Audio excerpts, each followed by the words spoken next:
Bom dia, gente. Aqui estamos para mais um encontro, mais uma aula, onde nós vamos trabalhar as técnicas de leitura da língua espanhola, na língua espanhola.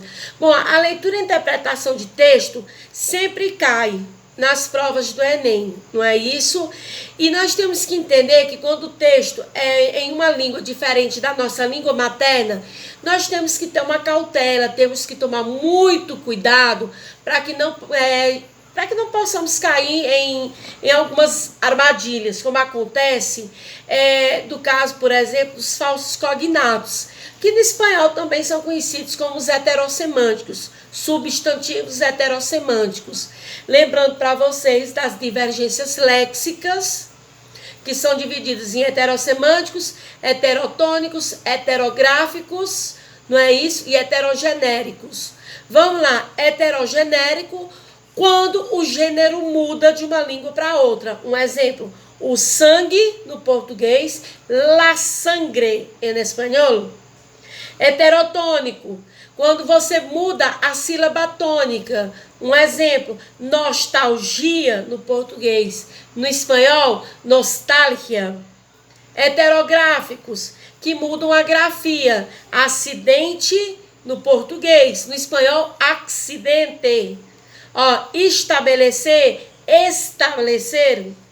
E aí nós temos os heterossemânticos, que hoje a gente vai dar um enfoque maior, que são aquelas palavras que são parecidas, às vezes iguais na escrita, na pronúncia, mas que têm os significados completamente diferentes. Exemplo, uma palavra bem clássica, embaraçada, no português, se eu digo, a moça está embaraçada, ela está confusa. Em espanhol, la muchacha está embaraçada, gestante. Cachorro. Cachorro, em português, é um animal, o dog, né? Em espanhol, cachorro é filhote. Portanto, que lindo cachorro de gato, que lindo filhote de gato. Já pensou a gente falar... vamos a beber um baço de água, baço, você confunde com vaso. Então, tem todo esse cuidado para a gente não cair nessa armadilha dessas palavras que muitas vezes a gente acha, a gente pensa que conhece e na verdade não. A gente tem que ver a questão do portunhol. No português... Aliás, o aluno que fala português tem o hábito de fazer uma mescla das duas línguas e aí acaba chegando ao portunhol, que não é uma língua, não existe, é um erro grotesco de quem acha que fala espanhol. Portunhol, para quem não sabe, é uma mescla, é você começar com uma frase misturando palavras ou inventando palavras, certo? Você associa com semelhanças ao português. E a gente tem que tomar muito cuidado com isso, porque portunhol não nos serve para nada. A gente tem que tomar cuidado com as regras específicas, com as regras necessárias e claras para uma boa compreensão textual. É claro que cada pessoa tem o seu método, cada pessoa tem uma forma de ler, de interpretar. Existem pessoas que vão ler um texto, depois vão analisar as questões. Tem alunos que leem as questões para depois ler o texto e poder ter uma noção melhor. Tem quem precise ler 1, 2, 3 vezes. Então, esse método de leitura cabe a cada pessoa. O importante é entender o que o texto diz e escolher bem como é que se diz? O resultado das questões. A gente tem que ver também que a gente precisa ter calma, a gente precisa ler um texto com tranquilidade. Quem vai fazer uma prova do Enem tem que ter esse cuidado.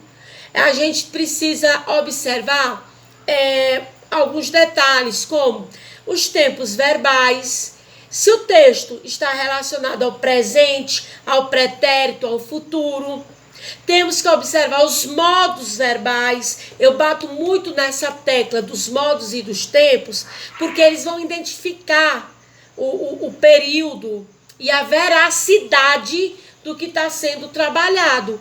Por quê, professora? Minha gente, lembrem, o indicativo, o modo indicativo, ele é real, ele é concreto, ele é verdadeiro. O subjuntivo é uma possibilidade, é uma probabilidade, é uma incerteza. Então, eu tenho que ter cuidado com isso aí. É importante, é necessário que eu tenha muito cuidado com isso. Nós temos o imperativo também, um pedido, uma ordem, uma súplica, vai variar bastante. Então, olha o que é que a gente já relacionou bem aqui. Substantivos heterossemânticos que são necessários e fundamentais. Não estou dizendo aqui que vocês são obrigados a conhecer todos os substantivos heterossemânticos.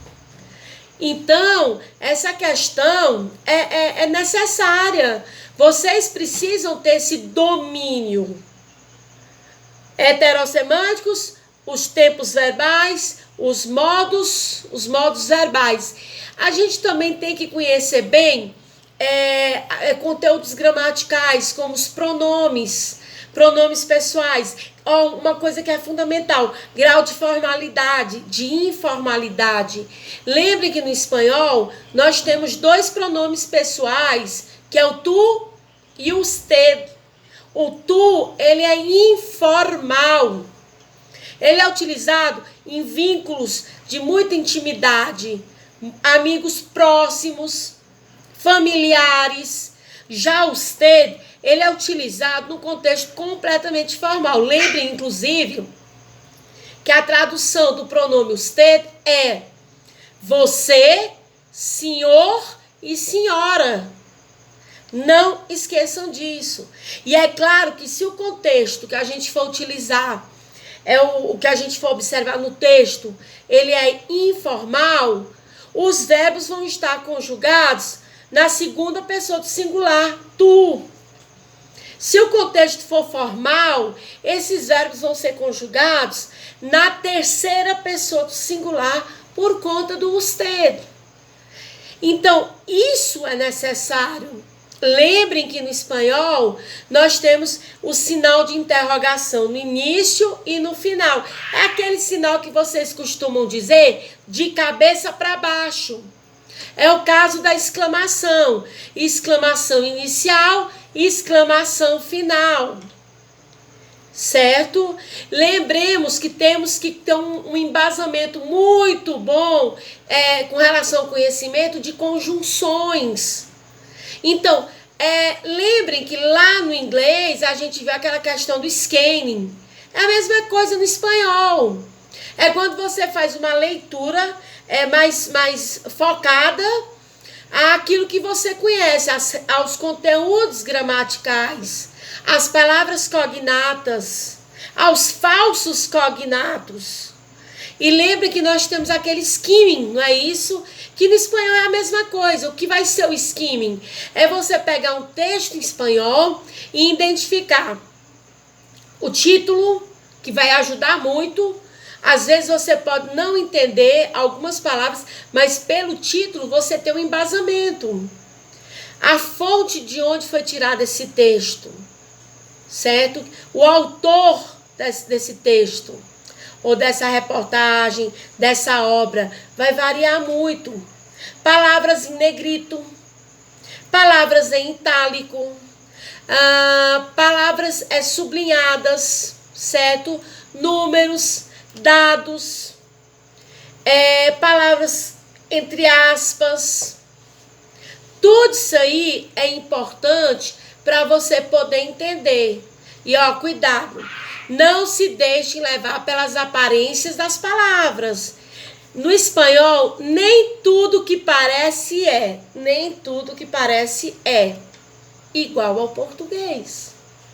Na dúvida, vocês têm que ler, reler e escolher aquela resposta mais completa. Mais completa, que eu digo, mais condizente com o texto. Certo? Se fixem também, como eu disse, nas conjunções, nos pronomes, nos advérbios, nas preposições. E nós temos que ter um bom conhecimento de expressões idiomáticas. Essas expressões idiomáticas fazem muita diferença na compreensão textual. Fazem bastante diferença nessa nossa compreensão textual. Então, a gente tem que tomar muito cuidado com todas essas regras que eu estou falando para vocês. Eu sei que é muito complicado, porque você diz assim: não, mas professora, como é que eu vou conhecer todas essas expressões? Como é que eu vou ampliar o meu vocabulário? Gente, a gente vai ter o ano todo para trabalhar todos esses assuntos. Então, a gente tem que ter o hábito de leitura. Vocês precisam ler, vocês precisam conhecer, certo? O que é contextualização? É deduzir o significado através de pistas, através de dicas textuais. Essas dicas, elas vão diminuir as dificuldades. Você tem que examinar o texto com muita cautela e saber diferenciar o que é importante e o que não é. Às vezes, uma coisa que eu acho muito importante, um ponto muito importante, é o verbo. Eu lembro que até no slide de vocês eu coloquei um trecho de uma música do Henrique Iglesias que diz assim: pueden passar 3.000 anos e nunca te olvidaré, não te olvidaré. Então, você observa lá no slide que eu desminucei, eu separei o verbo, eu tentei, vamos lá, não te olvidaré. Quem é esse verbo? O que é esse verbo? O que é que ele significa? Qual é o seu sentido na frase? Não percam tempo. Vejam bem, não percam tempo tentando buscar o significado exato das palavras. Sabe por quê? Captar esse significado, ele às vezes não é necessário, porque você tem que entender de acordo com o contexto. Eu coloquei para vocês que existem duas formas de você entender bem o significado de uma palavra: pela sua definição e pelos seus referentes. O que seria esse referente? Palavras anteriores ou posteriores que possam vir a contribuir para você compreender o que está sendo dito. Então, tudo isso é necessário. Na hora de fazer as atividades, procurem um dicionário, pesquisem, vão lá. Essa palavra é um cognato, é um falso cognato? O que é que significa realmente a palavra no contexto que nós estamos trabalhando? Lembrem que vocês também têm que saber diferenciar se essa leitura, se esse texto, se ele é um artigo de jornal, se ele é uma revista, se ele é uma propaganda, se ele é um formulário, se ele é um poema, se é um fragmento de uma narração, de uma história. Então, tudo isso aí é necessário para que vocês possam compreender com clareza o que está sendo trabalhado e o que está sendo dito. Levantem hipóteses a respeito do conteúdo. É uma boa dica. Esses textos que a gente está trabalhando nas atividades, levantem hipótese, marquem as palavras, destaquem as palavras. Vamos lá, vamos procurar o significado, certo? Vamos criar o hábito da leitura, seja ela na língua materna, aliás, seja ela na língua materna, não. Na língua materna, para quando você for ler, veja bem, um texto em outra língua, você poder ter um conhecimento prévio. Isso é muito importante, você ter um conhecimento prévio. Vocês têm que ter esse conhecimento prévio. Por quê? Minha gente, se vocês adquirem um conhecimento, se vocês procuram aumentar o vocabulário de vocês, se vocês procuram conhecer mais dos assuntos, é claro que vocês vão ter facilidade, seja no português, seja no inglês, seja no francês, no espanhol. É importante que vocês tenham um embasamento no que vocês estão lendo. E outra coisa, procurem se informar. Mantenham um conhecimento de temas da atualidade. Isso vai ajudar bastante. Então, essas são as dicas que a gente tem para poder fazer uma boa leitura, para que a gente possa, como é que se diz, ter sucesso na nossa interpretação. Eu trabalhei no material de vocês 3 chaves consideradas fundamentais para uma boa leitura. Vamos repassar aqui no resumo do que foi trabalhado. Primeiro, palavras repetidas. Lembrem que a redundância ela não é aconselhável, mas vocês têm que saber diferenciar os sinônimos, palavras semelhantes no texto. Então, as palavras repetidas, as tipografias, as dicas tipográficas. Mas o que é isso? Palavra em negrito, palavra sublinhada, itálico, parênteses, colchete, aspas, números, títulos, subtítulos, certo? Vocês têm que saber tirar a ideia principal de cada parágrafo. Vocês têm que saber fazer um resumo de cada parágrafo para entender o sentido de cada um. E a terceira chave, como a gente chama, são as palavras dos falsos cognatos, que a gente chama, né, dos substantivos heterossemânticos. Então, não basta você ler, não é só você ler o texto. Quando eu digo tirar a ideia principal, eu sempre digo isso e tenho certeza que vocês já me ouviram falando. Se você lê um texto, se você tira a ideia principal do texto, se você sabe explicar o que está acontecendo no texto, e se você sabe tirar as ideias secundárias de no geral, e cada ideia principal do parágrafo, se eu tenho 5 parágrafos, e eu sei tirar o foco principal de cada uma palavra-chave, então eu estou compreendendo bem esse texto. E é isso que eu quero que vocês aprendam a diferenciar para que a gente possa ter um bom êxito no nosso trabalho. Lembrem que a gente tem um ano todo para trabalhar bastante a questão da interpretação, que é o que é muito cobrado no Enem. Então, eu desejo a vocês um bom dia, bons estudos e até o nosso próximo encontro.